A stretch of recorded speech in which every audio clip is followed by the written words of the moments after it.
The Assassination of Philip II. A Conspiracy of Shadows. The year 336 BCE should have been Philip II's crowning glory. He was the undisputed master of Greece. His grand invasion of Persia was already underway with an advance force in Asia Minor, and he was about to celebrate the marriage of his daughter, Cleopatra, Alexander's full sister, to Alexander I of Epirus, Olympias's brother. This wedding, held at Asia, modern Virginia, the old religious and ceremonial capital of Macedon, was intended to be a magnificent display of Philip's power and prestige, a symbol of unity and celebration before he departed for Asia. Instead, it became the backdrop for his brutal assassination. The festivities were lavish. Dignitaries from all over Greece and beyond had gathered. There were athletic games, theatrical performances, and grand feasts. On the second day of the celebrations, Philip, dressed in a symbolic white robe, was preparing to enter the theatre for a ceremony. In a display of confidence, and perhaps to emphasize his popularity and accessibility, he had dismissed his usual contingent of armed bodyguards. Walking slightly ahead of them, and between Alexander his son and Alexander of Epirus, his new in-law, it was at this moment, as he approached the theatre entrance, that tragedy struck. A young man named Pausanias of Arestus, a member of Philip's own royal bodyguard, the Smatophylax, suddenly rushed forward from the crowd, drew a Celtic dagger, a matura, hidden beneath his cloak, and plunged it deep into Philip's side, mortally wounding him. Pandemonium erupted. Pausanias, having committed the deed, turned and fled towards the city gates, where horses had apparently been prepared for his escape.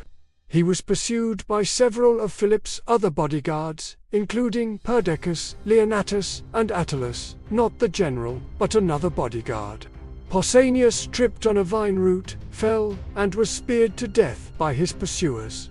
Before he could be captured and interrogated, Philip II, the brilliant king, general, and statesman, lay dead at the age of 46.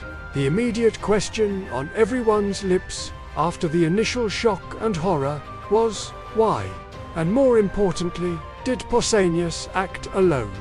The official and most straightforward explanation, provided by ancient historians like Diodorus Siculus, centered on a personal grievance. Pausanias of Orestis had reportedly been a former lover of Philip. He was later insulted and then brutally gang-raped by associates of General Attalus, the uncle of Philip's new wife, Cleopatra Eurydice. This horrific act was allegedly committed at Attalus's instigation, because Pausanias had slighted Attalus, or a kinsman of his. When Pausanias complained to Philip and sought justice, Philip, while sympathetic, failed to punish Attalus adequately, perhaps because Attalus was too powerful and too crucial for the upcoming Persian campaign. He was already in Asia Minor with the advance force.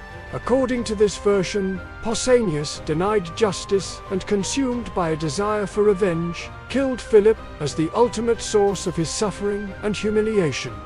This narrative paints Pausanias as a lone, deeply wronged individual driven to regicide.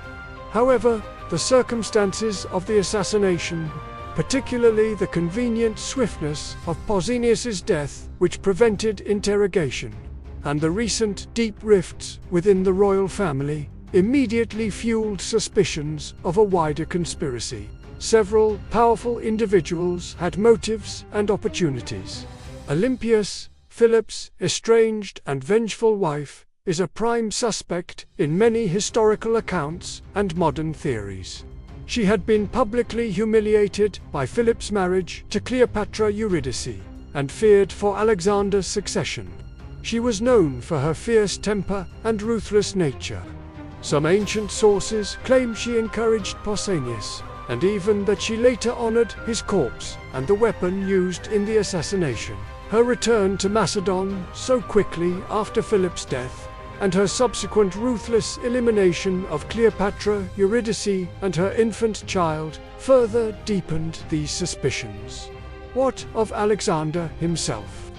He stood to gain the most from his father's death, inheriting the throne and the command of the Persian expedition at the age of 20.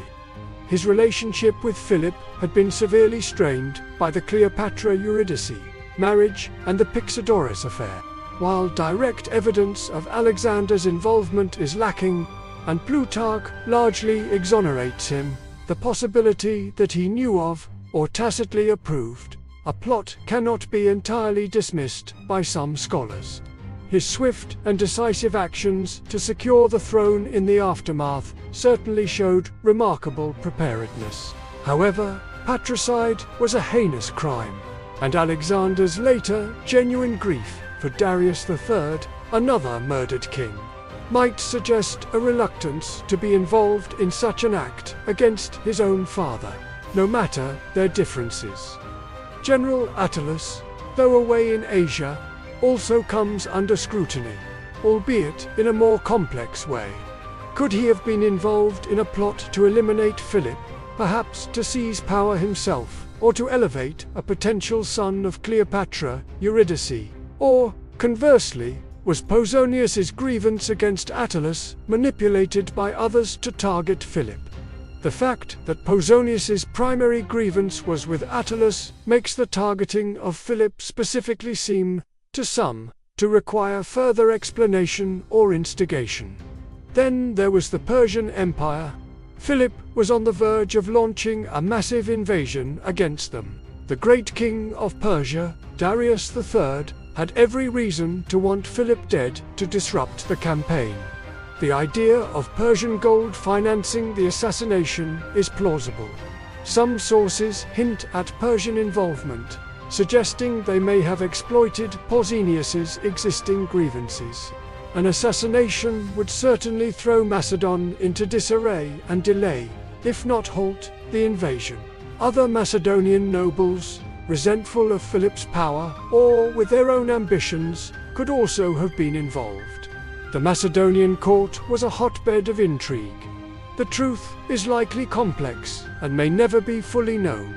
Pausanias of Orestes was undoubtedly the hand that struck the blow, and his personal motive of revenge against Attalus and, by extension, Philip for failing to deliver justice is well attested and credible. However, it is equally plausible that his pre-existing grievance was exploited or encouraged by others who had their own reasons for wanting Philip removed.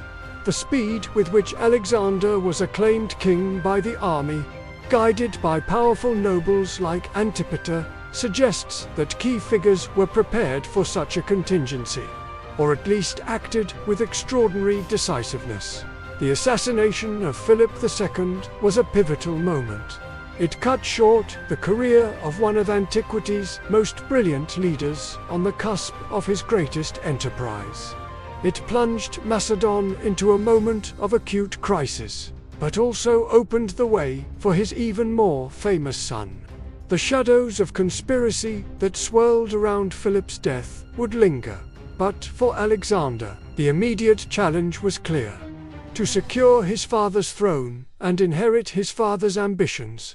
The world waited to see if the young prince was ready for the mantle so violently thrust upon him. Hope you enjoyed our video. For more such videos, like and subscribe our channel. Take good care of people and environment around you. Plant a tree, even if you see the day of judgment imminent. Saying of Prophet Muhammad, peace be upon him, who also said, don't waste water, even if you're sitting next to a running stream. Got an idea to further improve our vlogs? Please do let me know. Stay blessed always.